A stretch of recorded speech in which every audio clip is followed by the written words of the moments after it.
Bonjour à tous, bienvenue sur Only Agent Podcast numéro 157. Moi c'est Plax, je suis avec Thiergo qui est en train de crever derrière son écran. Comment vas-tu Thiergo ? Je suis au bout de ma vie. Il est possible que nous vivions ensemble les derniers instants de cette vie misérable. J'ai un rhume. J'ai un rhume, hein, c'est tout. Hein, j'en fais juste une tonne. Mais je m'excuse par avance pour ma voix et je ferai de mon mieux pour ne pas éternuer dans le micro ou encore me moucher. Donc voilà, soyez indulgents avec moi. Mais sinon ça va, en dépit des résultats des Giants.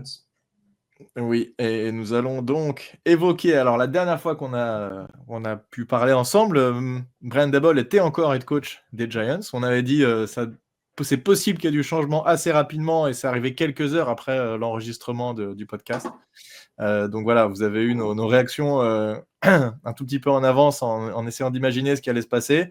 Donc, Brian Daboll a été remercié et c'est Mike Kafka qui a été promu head coach temporaire le temps de finir la saison. Il a joué un premier match, Mike Kafka, donc cette défaite 27-20 contre les Packers à domicile avec un match qui a été accroché et on en parlera tout à l'heure. Mais on va d'abord évidemment parler de ce changement. Donc Joe Schoen, lui, est toujours là.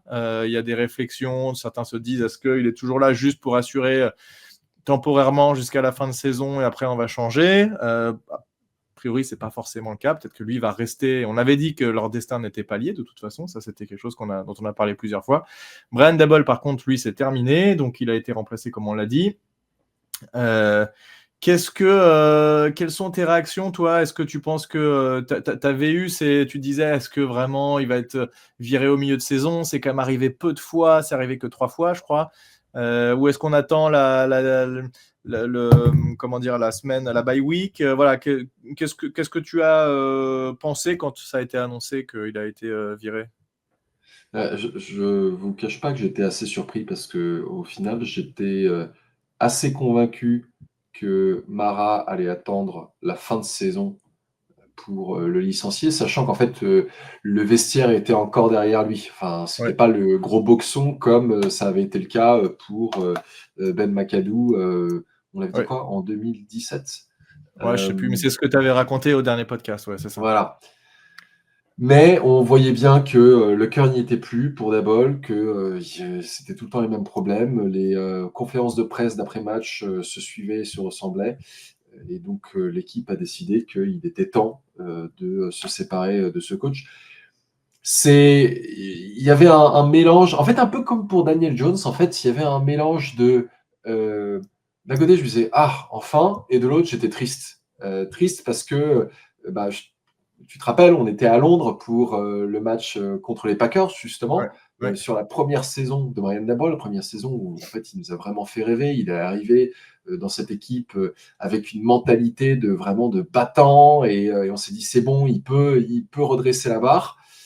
Et puis Il est il y a eu coach de l'année sur la première année quand ouais. même. Hein. Et puis en fait après il y a une succession d'événements, enfin juste pas de chance quoi, genre plein de blessures, une ligne offensive désastreuse. Et en fait, alors qu'on sent que l'équipe commence à s'améliorer un peu, il n'y arrive plus. Il n'y arrive plus du tout. Il était plus convaincu de ce qu'il faisait. Et donc, c'est la fin. Toi, t'en as pensé quoi ? Ouais, moi je pense que c'était logique. J'avais annoncé plusieurs fois que je pensais qu'il fallait faire ce move en milieu de saison et qu'il fallait tenter de relancer quelque chose. D'ailleurs, on a vu une équipe qui a été plutôt très correcte contre les Packers, donc ça n'a pas eu d'impact direct, avec Kafka qui a demandé d'être plus agressif, etc. Donc moi je pense qu'il y avait besoin de changement dans tous les cas, que pour Mike Kafka, c'est presque un... Enfin, il a quelques matchs pour faire ses preuves, pour être potentiellement... considéré comme un éventuel head coach. Ce premier match était intéressant. Je pense qu'il ne faudrait pas qu'il ait qu'il s'enlise avec ce défensive coordinateur parce que malheureusement, je crois que le Bowen a coûté en partie sa place à Daboll et ce serait dommage qu'il coûte aussi trop cher à Kafka. Donc il faudrait faire quelque chose. Maintenant, c'est difficile de changer le coordinateur, mais je trouve que c'était le bon move. Clairement, Daboll, il était plus dedans et ça allait plus. Il n'arrivait plus à savoir. Il aurait pu prendre du recul, à savoir ce qu'il devait faire, pas faire.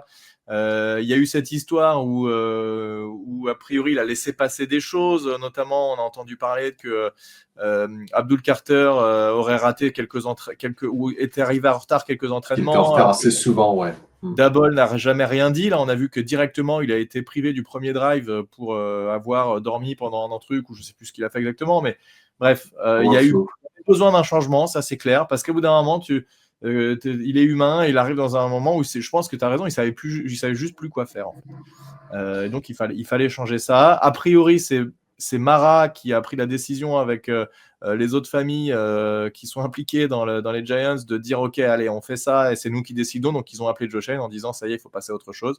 Donc c'est pas une décision de Joe Schoen directement, c'est une décision de Mara qui a... Joe Schoen n'a pas été consulté du tout. Il a été informé que Mara, enfin en tout cas, on ne sait pas si la nouvelle famille était impliquée, mais en tout cas les Tish et les Mara, c'est sûr qu'ils étaient impliqués.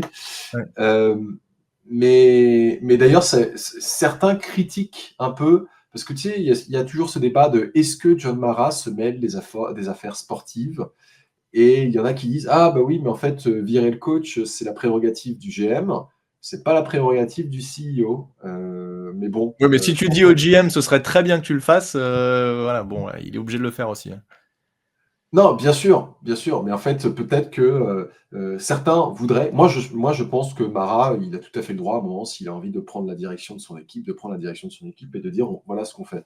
Mais certains aimeraient voir les Mara, surtout, enfin John Mara et compagnie, juste rester spectateur et dire au GM on te laisse faire et on fera ton évaluation à toi et tu seras évalué sur ce que tu décides par rapport au head coach. Donc, tout ça pour dire que Joe Schoen n'était pas impliqué dans cette décision et ils l'ont un peu caché dans leur communiqué de presse. Je ne sais pas si tu as remarqué, ils ont publié le communiqué de presse en disant bon, on a discuté, on se sépare de Daboll. On le remercie pour tout ce qu'il a fait, on lui souhaite bonne continuation. Et en fait, pour voir la suite, il fallait cliquer sur le tweet, et là, tu voyais la suite du communiqué de presse qui disait « Et on garde Joe Schoen qui mènera la recherche du prochain head coach jusqu'à la fin de saison. Mais on ne sait toujours pas si Joe Schoen est garanti de revenir en 2026. » Non, on ne sait pas, mais bon, il y a quand même des chances qu'il puisse rester. Il y a dans cet effectif des choix qui ont été mauvais, clairement, sur des drafts qui ne sont pas bons. Après, on n'attend pas un 100% de réussite, hein, ça c'est clair. C'est plus problématique quand c'est des premiers choix de draft. On voit qu'il y a des busts, Deontay Banks, c'est catastrophe. Jalen Hyatt, c'est une catastrophe. Deontay Banks. Ouais, non, mais pardon, excuse-moi. Parce que tu étais malade. Il nous coûte, on va reparler, mais il nous coûte le dernier drive, Jalen Hyatt, et c'est juste plus possible de voir qu'il ne sait pas quoi faire, en fait. À un moment donné, c'est... Voilà. Mais attends, Evan Neal a été mis sur Injured Reserve alors qu'il n'a pas joué un snap cette saison. Pourquoi ? Il s'est blessé à l'entraînement, il s'est fait des ischios. Là, tu dis, je veux dire, je m'en fous complètement de ce qui lui arrive, Evan Neal. Mais clairement, il y a eu malheureusement des premiers choix de draft, enfin des choix de premier tour qui ont été très mauvais. Pas et tous, il y a eu des très bons aussi, évidemment. Mais bon, c'est quand même problématique de se tromper sur ces trucs-là. Après, il y a eu des joueurs qui ont été pris plus tard et qui ont un impact plus fort que ces premiers tours. Ça, ça arrive souvent, hein. De toute façon, c'est normal. On peut pas, voilà, c'est dans toutes les équipes que ça se passe comme ça. Et il y a eu des joueurs qui ont été bons à un moment et qui maintenant sont moins bons, notamment Drew Phillips. Il a été super l'an dernier, et puis là sur la couverture de passe, il est quand même assez aux fraises. Il reste bon plaqueur, etc. J'ai l'impression que c'est à chaque fois le cas de tous nos corners intérieurs. C'est toujours pareil. C'est des bons plaqueurs, mais ils sont incapables de couvrir qui que ce soit à la passe. Bon, au moins il fait. Mais Deontay Banks, lui, il est nul partout. Il fait plus rien, il essaye même plus de plaquer. Alors ça, c'est encore pire. Mais bon. Bref. Mais en fait, tu vois, on pourrait en faire un épisode plus détaillé, mais ce qui est très bizarre dans ces différents drafts, parce que tu l'as dit, il y a en effet de très bons pics, mais il y a des mauvaises décisions qui sont doublées de trade-up, hein, parce qu'on rappelle le trade-up pour Deontay Banks, trade-up pour Jalen Hyatt. Il y a des pics qui étaient mauvais qui deviennent bons. On peut penser à un Micah McFadden qui a beaucoup galéré au début. On peut penser à un John Michael Schmitz qui a été vraiment moyen et qui commence en fait à devenir dominant. Et puis, comme tu l'as dit, des Drew Phillips, des Tyler Nubin qui font plus grand-chose. qui coûte même à cette équipe. Donc, c'est très difficile d'évaluer les choix de Joe Schoen. Et puis, à côté de ça, tu as aussi des décisions en free agency. Tu vois, laisser partir Xavier McKinney pour Je pensais à prendre, ça. J'étais en train pour justement d'y prendre Javon penser. Holland. Donc après, il a fait aussi des très bons choix. Elio Monor, c'est à mettre à son crédit. Mais faudrait qu'on en parle plus en détail. Ça fait un moment qu'on dit qu'on voudrait faire cet épisode. C'est peut-être un sujet de bail. Ouais, il faut vraiment qu'on le fasse. De toute façon, ce sera un sujet d'intersaison, ça c'est clair. Avant la draft, on fera un point sur tout ça. Ça, il n'y a pas de doute. Il faudra vraiment qu'on le fasse. Ça sera assez intéressant. On aura quand même pas mal de recul maintenant sur tout ce qu'il a fait, donc ce sera assez intéressant. Si on reste sur le choix des coachs, tu as écrit un article sur le blog avec les potentiels coachs qui pourraient arriver. On en parlait juste avant. Il y a eu on entend des choses à droite à gauche. Pendant un temps, on entendait que les Giants étaient assez liés avec le head coach de Notre-Dame. Finalement, on entend qu'ils n'iraient pas chercher un mec en universitaire. Moi, je trouve que c'est assez risqué aussi et je préférerais prendre quelqu'un d'expérimenté. Maintenant, est-ce que tu as envie de prendre quelqu'un qui est expérimenté au bout du rouleau, qui n'a pas envie, voilà. Moi, le choix, je te laisserai après me dire un peu toi ce que tu envisages et ce que tu as entendu et là où toi tu aimerais aller comme direction. Moi, le choix qui serait le meilleur et ce que j'ai lu sur The Athletic, mais ça paraît peu probable, ce serait Mike Tomlin qui arrive, donc qui est head coach des Steelers, qui n'a jamais eu une saison négative. Donc je pense qu'en tant que ça, c'est un vrai head coach pour moi, qui est vraiment capable de gérer l'intégralité d'une équipe, s'en sortir toujours avec parfois des joueurs un peu plus moyens. Il a un contrat, je crois, encore de 2 ans avec les Steelers, mais c'est pas pour ça que tu peux pas non plus le signer. Et ça se passe quand même dernièrement un tout petit peu moins bien. Et ça fait surtout des années et des années qu'il est dans la même organisation. Et on en parlait de ce côté humain, il est important. À un moment donné, tu as besoin d'avoir de nouveaux challenges. Et je finirai sur ça. Moi, ce que j'ai entendu, c'est que le poste de head coach des Giants à l'heure actuelle est quand même assez attrayant dans une équipe qui a des bons joueurs. Oui, il a des mauvais joueurs, il faudra faire un nettoyage, mais il y a quand même pas mal de bons joueurs, jeunes, avec un quarterback qui est en train de montrer qu'il peut être là potentiellement pour longtemps et qu'il y a beaucoup à faire sur lui. Et donc, je pense que moi, je comprends en tout cas les retours qu'on a vus qui disaient que c'était un poste qui était attrayant dans une ville attrayante, New York. Voilà, tu vas pas jouer au fin fond de je sais pas où. Il y a un public qui est là quand tu gagnes, évidemment. Là, dans le dernier match contre les Packers, on entendait les Go Pack Go là, dans le stade, mais quand une équipe est à 2-8, t'as pas forcément envie d'aller les voir jouer. Donc c'est pas un poste en tout cas où on se dit bon, on va se récupérer le fond du panier parce qu'on sait pas qui on va prendre. C'est quoi toi ton avis sur ça? Qu'est-ce que tu as entendu et qu'est-ce que tu aimerais voir comme profil arriver? Et si tu en as un, tu te dis bah tiens, lui ce serait vraiment mon chouchou. Moi c'est clairement Mike Tomlin, même si j'y crois pas trop. Est-ce que toi tu penses que c'est qu'est-ce que tu penses de cette situation? Alors c'est clair que le poste des Giants, d'être côté Giants, c'est ultra attractif, comme tu l'as dit. On a un jeune quarterback qui est ultra talentueux avec des armes, qui certes ont été blessés, mais a priori devraient être de retour pour la saison prochaine. Une ligne offensive solide. Et je dirais que notre plus grosse faiblesse, c'est notre back seven. Donc defensive back et linebacker, mais tu as un pass rush qui est quand même excellent, avec notamment un Brian Burns qui est à 13 sacs, deuxième de la ligue derrière Myles Garrett. Ouais. Pour ce qui est de Tomlin, alors moi j'ai lu des trucs, c'est en effet Tomlin, je voyais que ça se passait pas bien, mais je me suis dit, mais en fait, pourquoi est-ce qu'il le laisserait partir? Est-ce que c'est pas juste des tensions et puis ça va se régler? Il y en a qui parlaient aussi à un moment de John Harbaugh qui était sur la sellette, mais bon, les Ravens sont en train de remonter un peu la pente. Est-ce qu'il va vraiment sauter? Donc en fait, je les considère pas vraiment. Parce que je me dis, c'est trop improbable. Après, si tu vas justement piocher dans ceux qui sont coordinateurs en ce moment et qui sont en poste, il y a la question de est-ce que les Giants vont vouloir encore une fois aller vers le dernier coordinateur qui est en vogue, mais qui n'a pas d'expérience comme head coach. Apparemment, c'est pas la voie préférée. Et un des noms qui m'a beaucoup surpris, c'est pas mon préféré, je te dirai lequel c'est, mais un des noms qui m'a beaucoup surpris, c'est Davis Webb. Davis Webb, qui a été drafté par les Giants en 2017 au 3e tour, qui était notre quarterback backup pendant assez longtemps. Ouais. Il s'est retrouvé chez les Bills, il a fait un peu de je suis backup, practice squad, coach. Et il a appris à coacher sous Sean Payton. Et en ce moment, il est coordinateur offensif des Broncos. Alors, il a eu une très bonne première saison comme coordinateur offensif l'année dernière. Cette année, ils sont un peu plus en galère, les Broncos, même s'ils ont un bilan extrêmement positif, mais ils sont portés par leur défense. Et surtout, en fait, il a que 30 ans. Pour moi, c'est beaucoup trop tôt. Oui. Mais en tout cas, les deux candidats qui, moi, potentiellement pourraient m'intéresser, il y a Vance Joseph, coordinateur défensif des Broncos, qui a été head coach des Broncos il y a un bout de temps.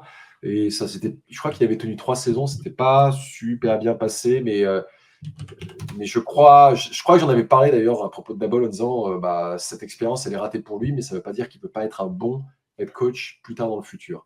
Donc il y a lui. Et un autre, c'est Steve Spagnuolo, qui a déjà été head coach après le Super Bowl avec les Giants. Il a été head coach des Rams quand ils étaient à Saint-Louis. Il avait tenu, je crois aussi, pas 3 saisons, mais il avait un roster en lambeaux, il n'avait rien fait. Et là, en fait, je me dis, ça fait plusieurs saisons qu'il apprend sous Andy Reid. Andy Reid, qui est un head coach qui ira au Hall of Fame dès qu'il prendra sa retraite. Et je crois qu'il a certainement gagné en maturité. Et il y a aussi ce côté un peu belle histoire du coach, du jeune coordinateur qui est parti faire sa carrière ailleurs, qui a gagné 2 Super Bowls, qui a gagné plus de Super Bowls chez les Chiefs qu'avec nous, et il reviendrait à New York. Voilà. Par contre, un choix que je ne veux absolument pas, c'est Bill Belichick. Et on en parlait déjà la dernière fois. Et Mike McCarthy. Ah ouais, alors ça c'est le fameux rapport de Jay Glazer dont je te parlais avant le podcast. Apparemment Jay Glazer lors du match contre les Packers. Donc Jay Glazer, il est quand même assez connu pour être fiable. Il y a des très très bonnes sources et il se plante rarement. Et là il a dit qu'en fait déjà les Giants auraient, comme tu l'as dit, éliminé les coachs de SIA, trop risqué. Et dans la liste de Glazer, tu aurais Mike McCarthy qui donc a coaché les Packers et les Cowboys. J'ai dit quoi? Arthur Smith, ancien head coach des Falcons, avec le succès qu'on connaît, hein. Et aussi Matt Nagy, qui avait été un coach désastreux à la tête des Bears. Donc, mais comment? Attends, explique-moi. Comment un mec, parce que le pire de tout cela, moi, c'est Nagy qui me vient en tête. Comment un mec qui a fait qui a un bilan catastrophique, tu peux te dire putain ouais, excellent, c'est vraiment lui qui va sauver ma franchise. C'est quoi la réflexion derrière ça là? Comment t'en arrives à te dire ça? Enfin, pas toi, mais comment potentiellement il peut être envisagé tout court en fait. Selon Glazer, les Giants auraient 2 approches. Une approche de on choisit un coach qui est fait pour développer Jackson Dart. C'est probablement la meilleure approche des deux qu'ils ont. Et donc ça, c'est pas les McCarthy, les Nagy et compagnie. Non. La deuxième approche, c'est on prend un coach qui va gérer l'effectif et recréer une culture de la gagne. Mais encore une fois, McCarthy, Nagy et Smith, c'est pas vraiment la culture de la gagne, donc je ne comprends pas la logique. Bah oui, c'est ça qui est bizarre, c'est clair. Dans la liste, il y avait aussi Spagnuolo et Mike Shula. Mike Shula, qui est coordinateur défensif des Rams et qui apparemment est un peu le poulain. Enfin, c'est un pote de McVay. Ils ont été à l'université ensemble et McVay, en fait, passe beaucoup de temps avec lui et le développe pour devenir head coach un jour. Donc Mike Shula serait dans le viseur des Giants, selon ces rumeurs. Mais pour une fois, on aimerait bien que Jay Glazer se plante. Ouais, écoute, bon après, on sait jamais, hein. Tu peux avoir des mecs qui ont une mauvaise expérience et qui finalement sont au niveau, etc. Mais qu'est-ce qu'ils auraient comme info pour se dire putain oui, c'est effectivement lui la bonne personne, ça je sais pas. Le côté head coach qui doit développer le QB, ça moi je m'en fous un peu. Enfin, je m'en fous pas de développer le QB. Je m'en fous que ce soit le head coach qui développe le QB. Je préfère avoir un coach QB et un coordinateur offensif qui eux vont mentorer le quarterback comme il faut. Plutôt qu'un head coach. Le head coach, on s'en fout. C'était le problème un peu de Brian Daboll, c'est qu'il était trop orienté sur l'attaque, il ne s'est pas vraiment occupé de ce qu'il y avait côté de la défense, et ce qui nous coûte là, c'est la défense, clairement. Donc le head coach doit, alors il y a toujours la question de si on prend un coordinateur, est-ce qu'il vaut mieux que ce soit un coordinateur défensif ou offensif? On a essayé un peu tout, pour l'instant il n'y a rien qui a marché. Ou est-ce qu'il faut un head coach qui est un head coach? Pour moi, il faut un head coach. On n'a pas essayé. On n'a pas essayé. Si tu te rappelles, après Coughlin qui était un coordinateur, initialement un coach offensif, on a eu Ben McAdoo, coordinateur offensif, Pat Shurmur, coordinateur Coordinateur offensif, offensif. Joe Judge, coordinateur de special teams, et Brian Daboll, coordinateur offensif. Donc en fait, ça fait longtemps qu'on n'a pas fait un coach défensif. C'est vrai qu'il était, il était au special team, c'est vrai. Mais est-ce qu'on n'a pas eu un head coach qui a déjà eu cette expérience de head coach cette approche-là, on l'a pas eu depuis longtemps. Shurmur avait été head coach des Cleveland Browns avant de venir chez nous. Alors head coach des Cleveland Browns, moi je m'en fous, c'est pas une expérience. Non, mais voilà. C'est ça, c'est pas une expérience qui compte, c'est pas probant. Tu vois, un autre nom qu'on peut balancer, un Vic Fangio, qui est à la tête de la défense des Eagles. Lui aussi a eu une sacrée expérience comme head coach. Ça s'est pas soldé par un succès, vu qu'il est redevenu coordinateur défensif ensuite. Mais c'est peut-être quelqu'un avec plus de maturité. En tout cas, ce qui est sûr, c'est que moi, je suis un peu frileux. Ça ne veut pas forcément dire que c'est une mauvaise option, mais je suis un peu frileux pour aller vers le coach en fin de trentaine, le Clint Kubiak, le Joe Brady, etc. Parce qu'ils ne sont pas tous Sean McVay. La réalité montre que pour un Sean McVay, tu as 10 Joe Judge. Donc, voilà.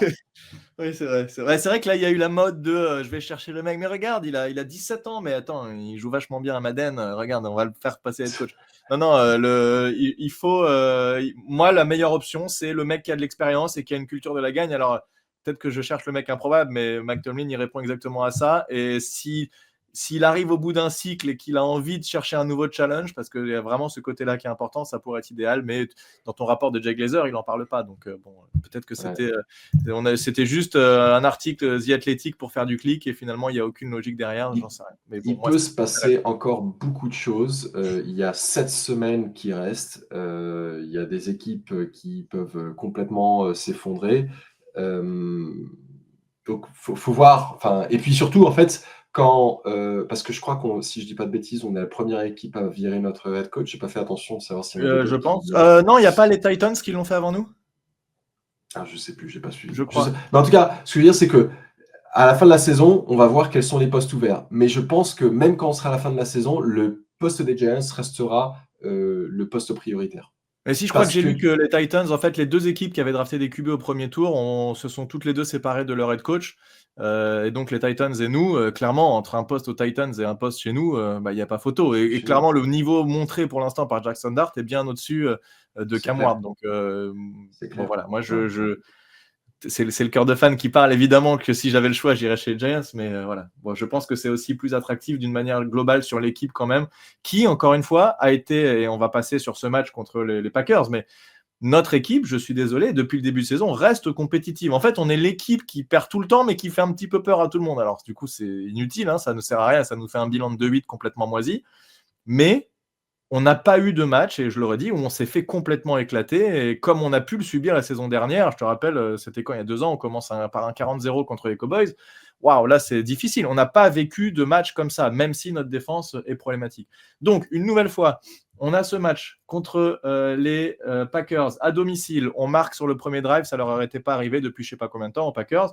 Je rappelle que les Packers contre les Eagles, ils ont encaissé 12 ou 13 points, je ne sais plus, il y a 2 semaines. Mais c'est ce que je suis en train de regarder. Tu sais combien d'équipes ont mis plus de 20 points?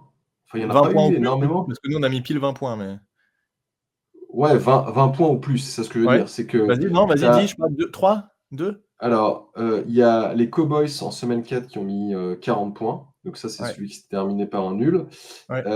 Les Cardinals ont mis 23, les Steelers en ont mis 25, et nous, on a mis 20. Mais Eagles, en effet, ils en ont mis que 10. Panthers, ce sont les Panthers, ils en ont mis que 16, et ils ont quand même battu... Panthers, ils ont fait un match 2, ils sont en train de devenir plutôt pas mal. Voilà. Browns 13, Commanders 18, Lions, les Lions n'ont mis que 13 points. Ouais, mais les Lions, ils sont aussi en galère. Ils se sont fait taper là contre les Eagles en mettant quasiment pas de points non plus. Les Lions, c'est pas la folie depuis qu'ils ont perdu Ben Johnson, leur coordinateur offensif. C'est pas fameux. Et t'as vu les Browns, punaise, le Shedeur Sanders là. Oh la cata, mec. J'ai pas vu. En fait, ils ont leur QB Dylan Gabriel. J'ai pas suivi, mais Dylan Gabriel, après, il a fait des snaps, donc j'imagine qu'il a dû se blesser s'il est sorti. J'ai pas trop suivi, mais c'est après Shedeur Sanders qui a joué. Il a fait 4 passes complétées sur 16 ou 17, 35 yards et une interception, 2 sacs. Enfin, c'est une cata pour l'instant. Catastrophe.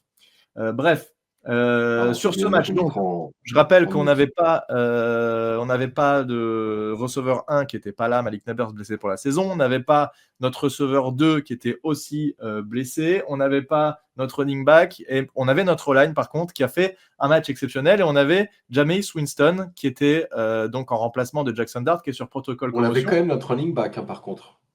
Tyrone Tracy. Oui, mais c'est le running back 1, c'était Scatebo depuis le début de saison. Oui. Même si Tyrone Tracy fait un super match, bien aidé par sa O-line. Et moi, je pense que c'est vraiment ça qu'on peut retenir de ce match-là. Et c'était le gros point positif depuis quelques semaines. Et sur ce match-là, ça a été assez flagrant. Au crédit de Mike Kafka, on a continué à courir tout du long. On a eu des drives très très longs. On leur donnait pas la balle. Et ça, je pense que c'était un plan de jeu qui était vraiment très bon. Et on met que 20 points, mais on a eu un drive, on a eu un turnover on down dans leurs 20 yards où on met pas de points du coup, on aurait pu mettre au moins un field goal à ce moment-là. Et on a eu le dernier drive qui s'est fini par une interception avec Jalin Hayat qui ne sait même pas quel tracé il doit courir. Jameis Winston fait 19 sur 29, 201 yards, une interception malheureusement, mais il a été plutôt... alors, il y a eu quelques passes à la Jameis Winston, on les connaît. Mais globalement, offensivement, je trouve que ce match-là, il a été très solide avec une équipe qui est remaniée assez largement, quoi. Alors, il y a plein de choses à dire. Et... je pense qu'en tête, il faut en effet évoquer cette ligne offensive qui était excellente. Ouais. Et l'une des actions qui, pour moi, est la plus marquante de la ligne offensive, c'est un moment où on veut faire un QB sneak. Et genre, donc on a un QB sneak, tu as besoin d'un ou 2 yards. Ouais. On en a pris 8. Ouais. Les gars, ils ont tellement défoncé. Ils ont pris quasiment 10 yards. Ils en avaient besoin d'un, ils en ont pris quasiment 10. Et d'ailleurs, en fait, sur ce match, je crois que c'est John Michael Schmitz qui ne concède que 2 pressions. Donc, c'est assez impressionnant. Donc, en effet, sur le match, John Michael Schmitz, c'est 0 sur ce match. Ah non, pardon. Ce que je veux dire, je m'en mêle les pinceaux. C'est peut-être 2 pressions sur les 5 derniers matchs. Il y avait un truc comme ça. Mais en tout cas, le succès du jeu de course, il est attribué à la ligne offensive, puisqu'il y a eu, je crois, j'avais noté 38 courses pour 142 yards. Tu l'as dit, le temps de possession, là, puisqu'on a pratiquement 36 minutes contre 24 minutes pour les Packers. Et puis, qu'est-ce qu'on peut dire d'autre Winston, il a quand même 4 passes qui sont potentiellement interceptables. C'est du Winston, mec, on le savait. Et c'est pour ça qu'en fait, sur le Discord, je disais, quand il y a l'interception sur la passe de Hayat, c'est une fin tellement Winstonesque. Non pas que ce soit la faute de Jameis Winston, parce que ça ne l'est pas. Drew Brees le dit en commentaire pendant le match. Il dit non, en fait, le receveur s'est arrêté, il n'aurait pas dû s'arrêter. Et même c'est Amani Toomer qui, sur le direct des Giants, qui disait mais en fait, ça n'existe pas une corner route à option où en fait on s'arrête. C'est juste, ça n'existe pas. Mais à quel moment il s'arrête en fait? Il se dit quoi? Il se dit c'est la balle va à quelqu'un d'autre? Qu'est-ce qui se passe dans sa tête à Jalin Hayat? Et c'est pas la première fois qu'il nous fait ça. Et ça nous coûte le match. Et c'était pareil que comment il s'appelait le receveur undrafted qui savait jamais où courir, qu'on avait récupéré cette année là, qu'on a décidé de faire jouer. Le mec qui venait de Notre-Dame là, qui était vraiment très moyen. Ah oui. J'ai plus son nom, mais je vois de qui tu parles. Bref, qu'est-ce qui Paris Non, Bo Collins, ouais. C'est pareil. Pourquoi ce mec-là a joué tout court en fait? Quand les mecs ne savent pas ce qu'ils doivent faire et qu'ils ratent leurs assignements comme ça te coûte un match. Et parce que la balle finit dans les mains d'un corner qui est tout seul parce que le receveur n'est pas là où il devrait. Surtout, ce qui est le plus parlant, c'est Jalin Hayat sur 2025, c'est 13 passes dans sa direction. 5 réceptions, 35 yards. Donc, en 11 semaines. Isaiah Hodgins, qui a été signé pendant la semaine, qui n'a eu que 2 jours d'entraînement, c'est 6 passes dans sa direction, 5 réceptions, 57 yards. Et tu te dis... Et il est notre meilleur receveur sur ce match-là. Et ça amène à une... Donc, et pourquoi est-ce qu'on ne l'a pas signé plus tôt? Parce qu'il était dans un practice squad, il foutait rien. Et on s'est dit, non, Bo Collins, non, Réré Machin et tout. Et tu dis, mais ça, je voudrais bien savoir si c'est des demandes de Brian Daboll qui était pourri ou si c'est Joe Schoen qui a décidé de le garder. Mais ça, typiquement, je ne comprends pas. Je ne comprends pas cette décision. Pourquoi tu fais jouer des Jalin Hayat et des Bo Collins alors que tu as un mec comme Isaiah Hodgins qui connaît la maison, qui nous a la saison où on va en la dernière saison, on va en playoff, la première saison de Brian Daboll, mec, il a été une pièce tellement importante de cette attaque. On se dit, bon, bah, il a dû se passer quelque chose, on veut plus de lui, il y a un truc qui va pas. Et là, il revient et il nous fait des réceptions super importantes à des moments cruciaux. Putain, mais pourquoi? Qu'est-ce qui s'est passé voilà, on n'a peut-être pas toutes les infos, encore une fois, mais ça paraît invraisemblable qu'on quelqu'un a attende merdé. autant. Non, mais ce qui est sûr, c'est que quelqu'un a merdé. C'est juste C'est un autre truc qu'on a fait pendant la semaine entre le moment où Daboll a été viré et Kafka a pris les rênes, c'est on a foutu enfin Graham Gano sur Injured Reserve. Et on s'est dit, c'est bon, on prend un autre kicker. Il a été opéré entre-temps. Hein. Il a été opéré, d'ailleurs. Non, mais tu vois, on va pas refaire le débat. Mais ce que je veux dire, c'est que Isaiah Hodgins, qui nous a fait quand même un match assez exceptionnel. Bon, il avait été viré des Giants après cette fameuse première saison 2022, parce qu'en 2023, il était plus aussi bon. Mais il y avait tout un tas d'autres problèmes. Mais là, on est tellement en galère de receveurs, quoi.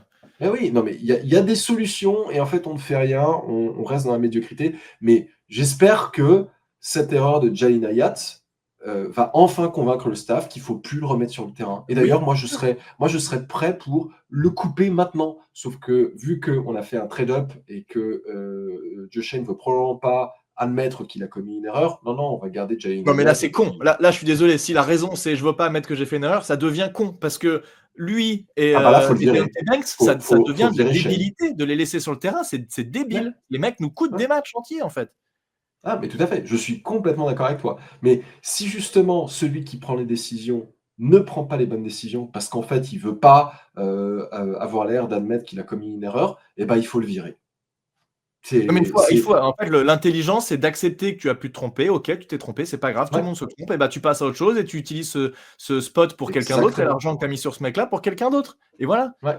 Non, mais je suis tout à fait d'accord avec toi. Moi, je pense que Deontay Banks, le problème, c'est qu'on a tellement peu de monde derrière qu'on est un peu contraint de le faire jouer quand même si on sait très bien qu'il est pourri. Ça, c'est le problème de Deontay Banks. Parce que sinon, tu mets un Corey Black, mais un Corey Black, le pauvre gars, c'est un choix de 7e tour, il peut rien faire. En plus, il s'est blessé. J'ai vu des stats sur Deontay Banks, encore une fois, il se fait pas mettre à l'amende vraiment beaucoup, mais tout est capté sur sa tête. Il se prend encore un catch sur lui alors qu'il aurait dû être capable de la typer, mais il le fait pas. Mais c'est son problème. Il est catastrophique.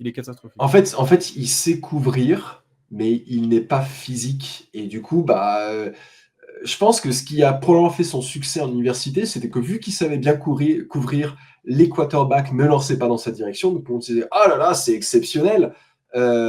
Mais si au final, tu n'as jamais besoin de défendre une passe, comment est-ce qu'on sait ce que tu vaux contre un gros receveur et là, en fait, il y a n'importe qui peut attraper une passe contre Deontay Banks parce qu'il n'est pas physique. Et il va pas au plaquage, il va sur aucun plaquage. C'est flagrant sur le TD qu'ils mettent à la course. Un corner qui a envie de tout donner, il plonge dans les pieds du receveur et il l'arrête à 1 ou 2 yards de la ligne. Oui, ça peut-être qu'il marque derrière, mais au moins tu fais l'effort et tu montres que tu fais quelque chose. Lui, il est là, il fait juste ce qu'il faut pour avoir l'air de pas trop rien faire, mais de montrer qu'un peu du tout. Voilà, il fait rien en gros finalement, mais bon, c'est assez catastrophique d'avoir un mec qui est aussi peu impliqué. Et on sait que les corners, oui, t'as un running back qui fait 10-15 kilos de plus que toi, il faut l'arrêter. Et d'ailleurs, à l'opposé total, à un moment dans le match, on a Cordell Flott qui lui, pour le coup, il fait mon poids, le mec, il doit faire 70 kilos. Non, il est sûrement un peu plus lourd que ça, mais c'est une brindille. Et il va au plaquage contre le tight end remplaçant des Packers. Donc, et il fait le plaquage en plus. Donc voilà, c'est ce genre de mec-là qu'il nous faut et d'avoir cette mentalité-là de je veux pas me blesser ou je sais pas quoi. Si t'as peur, tu dégages et tu fais pas ce métier-là, quoi. Donc c'est juste plus possible. Bon, et au final, on a un peu switché sur la défense sans trop faire gaffe, mais globalement, encore une fois, on menait que de 1 point cette fois-ci, mais on menait à 5 minutes de la fin. Avec 1 point de plus, on avait réussi à marquer et à remonter à c'est donc 20-19 parce qu'ils avaient raté des extra points, les Packers. Et en fait, le problème de cette défense, c'est qu'elle ne sait pas nous faire gagner les matchs. À aucun moment cette saison, elle a été capable de nous faire gagner un match en faisant le sac qui va bien au bon moment, la balle typée au bon moment. Ça a jamais été le cas. Et alors que je crois que c'est la 4e ou 5e fois cette saison qu'on mène dans le quatrième quart-temps et qu'on finit par perdre. C'est 5e d'ailleurs, et j'ai vu que c'était un record encore une fois, et c'est un record NFL. Ah, bravo. Un record NFL qui nous tend les bras, on a juste à mener dans le quatrième quart et c'est encore un record NFL. Putain, ça. Ah putain, les records de losers, ça.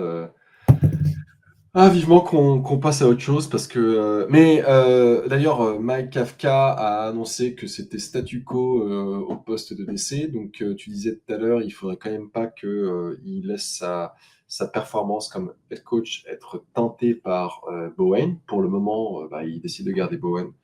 Je sais pas pourquoi. Il y a certainement une raison, mais je comprends pas pourquoi. Mais ce qui est. Enfin.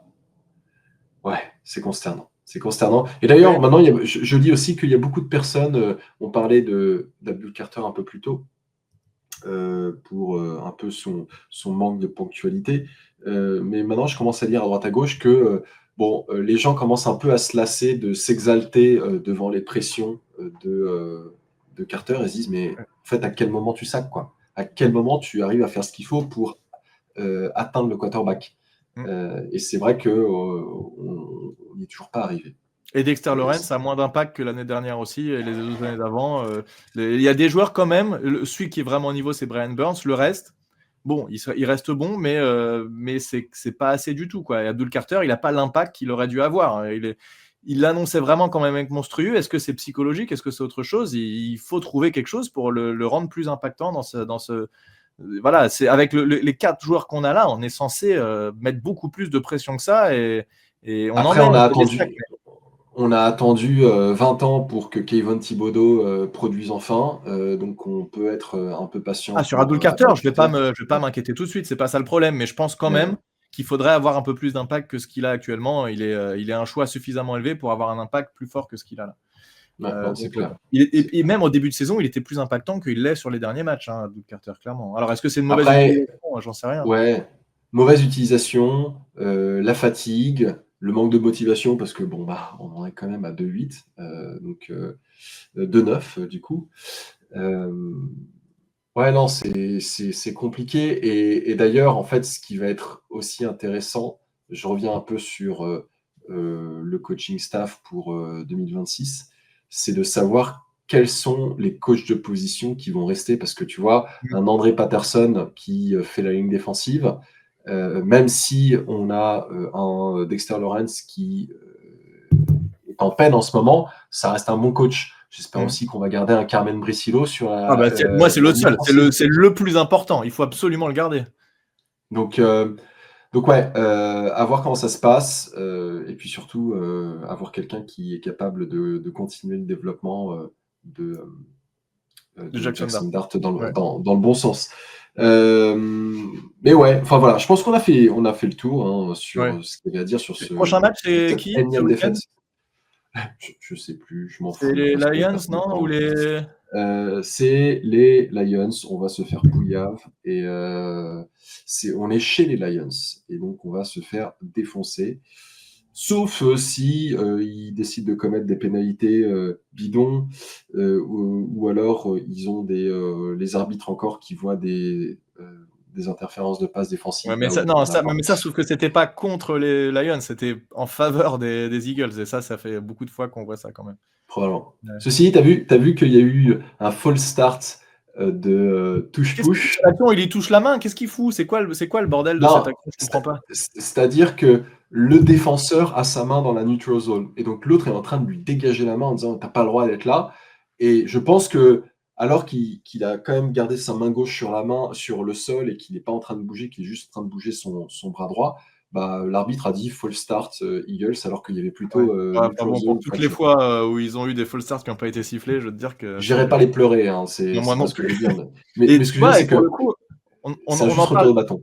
Oui, retour de bâton, bon, ça leur coûte pas grand-chose en soi, vu que derrière, ils ont cette pénalité qui est absolument ridicule, mais pour le coup, les Eagles, ils font pas des matchs incroyables, ils mettent pas 1000 points, ils ont une très très bonne défense, ça, il n'y a aucun doute, mais ils arrivent toujours à trouver le moyen de faire pile ce qu'il faut pour gagner, et voilà, ça me fait penser un peu à notre équipe de 2016, quand on a fait les playoffs avec une défense très bonne, et on n'avait pas une équipe de feu, mais on a réussi à aller en playoff, juste avant la photo du bateau, là. Le bateau. C'est ouais, le fameux C'est photo le du bateau fameux avec bateau. nos receveurs Ceux torse nu. Ouais, pour les auditeurs qui ne suivent pas Agents depuis longtemps, cherchez New York Giants boat Boat picture. picture, ouais. Voilà, et 2016, si vous voulez être sûr de trouver la bonne photo. Et là, vous verrez de quoi on parle. Et pour vous donner un peu de contexte, c'est une photo qui a été prise juste avant le premier match de playoff contre les Packers, encore une fois. Et on s'était fait défoncer. Voilà. Ouais. Voilà. Bref, Que dire de bon. plus? Eh bien, écoute, merci Thiergo. Donc, on parlera la semaine prochaine du débrief de ce match contre les Lions. En tout cas, j'espère que ce sera un match au moins aussi agréable à regarder que celui de ce week-end, parce que moi, j'ai trouvé que l'équipe était quand même correcte et que c'était un match qui était intéressant à regarder. Et on est loin du niveau abyssal qu'on a pu avoir à certains moments. Et depuis le début de la saison, je trouve que cette équipe est quand même...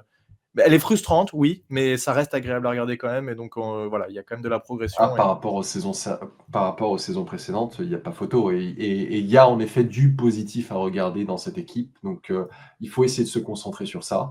En effet, Winston à la tête de l'équipe, c'est pas si mal que ça. Mais à voir si Jackson Dart revient la semaine prochaine, justement. Normalement, a priori, il revient. Et en fait, la grosse diff, c'est une O-line et un QB. Bah voilà, t'as une O-line et un QB, bah tout de suite, même si t'as pas les receveurs, même si t'as pas forcément tout qui va bien, tu peux quand même faire des choses et ça devient tout de suite plus intéressant. Donc, encore une fois, les fondations et derrière, ça peut dérouler.